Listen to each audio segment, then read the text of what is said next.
From July 5th to 14th, a historic experiment is taking place around the world. A global meditation to invite peaceful extraterrestrials to show themselves with thousands of light ships across the sky. During this window in time, a planetary alignment will create an opportunity for us to unite and envision a bright future for our planet. This 10-day event will bring humanity together in this time of unprecedented change to rise up and unify. Indigenous cultures and prophecies have told us of star beings standing with us, ready to help and support our transition to a better future. The Harmonic Convergence 2020 will bring together elders, leaders, artists, and experts to guide us through a transformational journey. The last day will culminate in a global meditation to make contact with our universal family.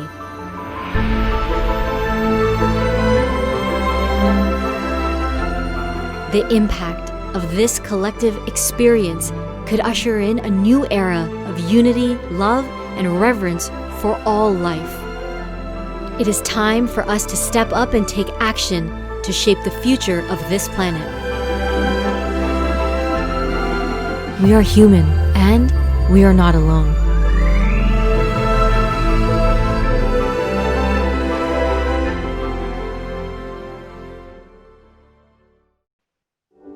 "33 years after the 1987 Harmonic Convergence, the world is a very different place. Meditation, yoga, and transforming consciousness have gone mainstream. We've seen an outpouring of companies donating billions towards social impact and ecological restoration. A new generation of entrepreneurs are dedicated to making social impact over bottom-line profit. And there is a resurgence of indigenous wisdom making its way into the Western world. And yet, we continue to participate in the destruction of ecosystems and indigenous lands. While in many ways things are better than ever, social media and smartphones have made it impossible to hide from our own shadow.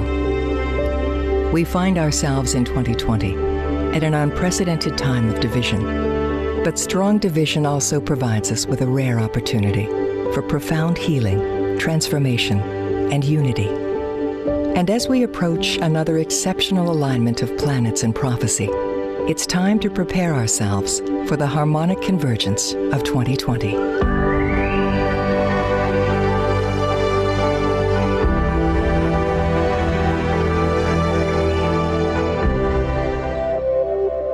In the year 2020, while many people may still feel shy about sharing their belief in extraterrestrials, more than half of the human population believes they exist, and 61% of those who believe think that we should try to make contact.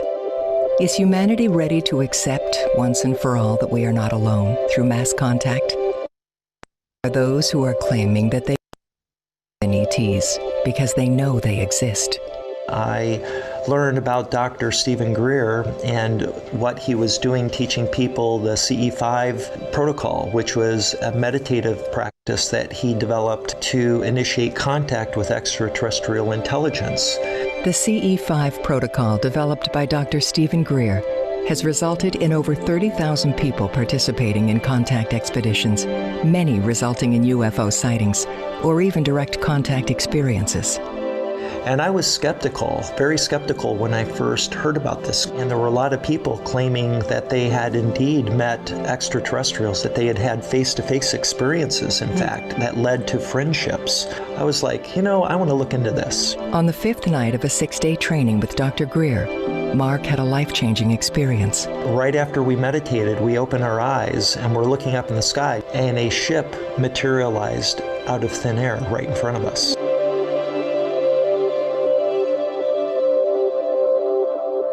When I went back to my hotel room, I could not fall asleep. I decided to sit up in my bed and do my own meditation and try to summon a ET, and guess what? It worked. I opened my eyes, and standing at the end of my bed is a light being, a being that appears to be a hologram. Since that night, Mark has developed a deep connection with the ET named Teshbar. Teshbar has shared with Mark aspects of the ET philosophy, that may help us understand the next stage of human progress. So he told me that consciousness begins in the animal kingdom, and through the modus operandi of reincarnation, the soul, the individualized soul, is developed. And when that dies, that little spark of consciousness is released, and that happens many, many, many, many times. And then we graduate to the human level. So if this is true, and I believe it is, we have this very tight connection to nature that goes beyond just being out in nature and appreciating it. We are nature. We have been those animals. You were the frog. You were the praying mantis. You were the butterfly. You were the eagle. You were the wolf. If the soul progresses through different physical forms to learn lessons, what are the characteristics that we must now learn in order to grow to the next stage of the soul's evolution?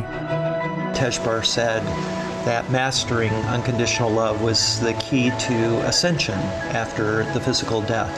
And I asked him the question, well, what is unconditional love and how does one master it? And he said, that's for you to discover.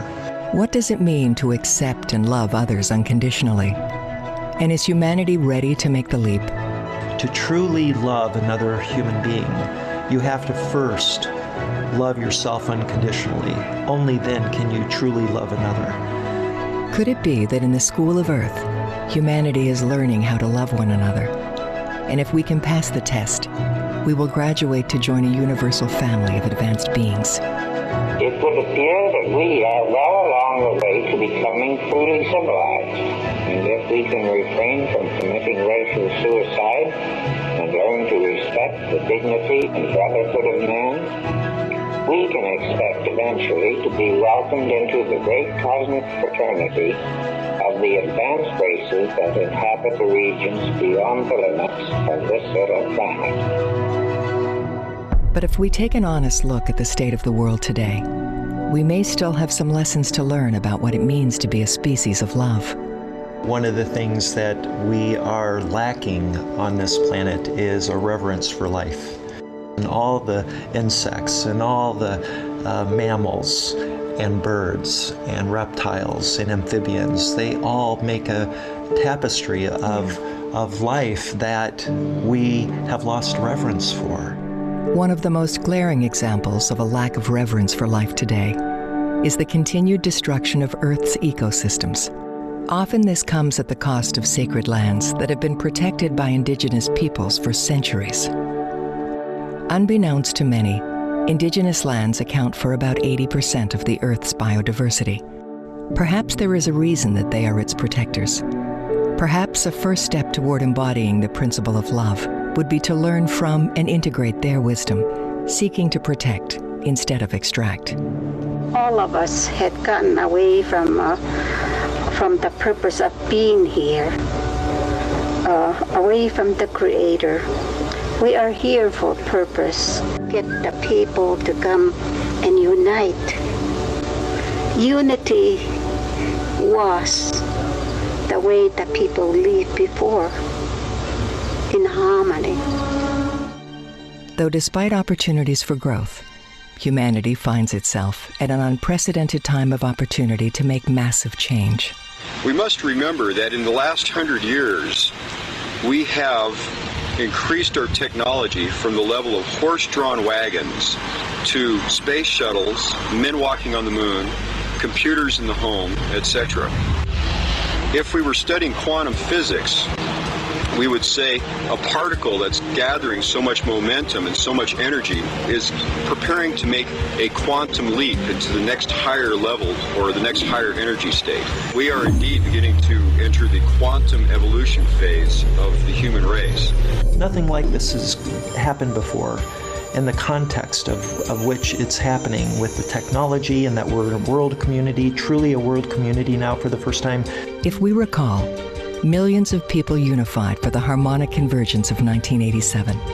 So, what is possible today in an age of mass communication? What we are doing is an experiment in which we're engaging the planet, all the people who wish to be part of something remarkable, that would result in a global sighting, where everybody sees a ship at the same time. And there's no question after this that we are not alone. And that's what is before us. That's the opportunity for us. On July 14th, 2020, a powerful and rare alignment of planets provides a similar opportunity to the 87 convergence. What can we do to prepare ourselves for this powerful moment and take advantage of the opportunity that is before us? So the preparation for the harmonic convergence is as critical as what we do on those days. And it's really a time for people to prepare on a very deep level to come together on those days, to totally focus from their hearts an energy of love and of healing, to surround and embrace our planet, to give our total focus and our total love emanated from the heart. The Harmonic Convergence 2020 virtual event is a transformational 10-day experience with speakers, performances, and meditations designed to help us prepare energetically for universal contact. We want to prepare people for what's about to happen. Evolution is spiritual and mental. We are here to advance our intelligence, to raise our mental horizons, to expand our spirituality. We want peace on Earth. We don't want to destroy it. And there is a future for us all. We may have different ways of describing it, but we all have a common aim. And the world is getting in such a mess nowadays that we have to work hard together to get through and to make a wonderful future. If millions of us around the planet can unify in love and kindness, can we collectively transform the energy of pain and destruction into healing and creativity? The time is now for a spiritual transformation to happen, and it starts with you, stepping into your own capacity for love and sharing it with the world. No matter what our story is, we are all capable of love and kindness. Join us for an extraordinary gathering for the Harmonic Convergence of 2020.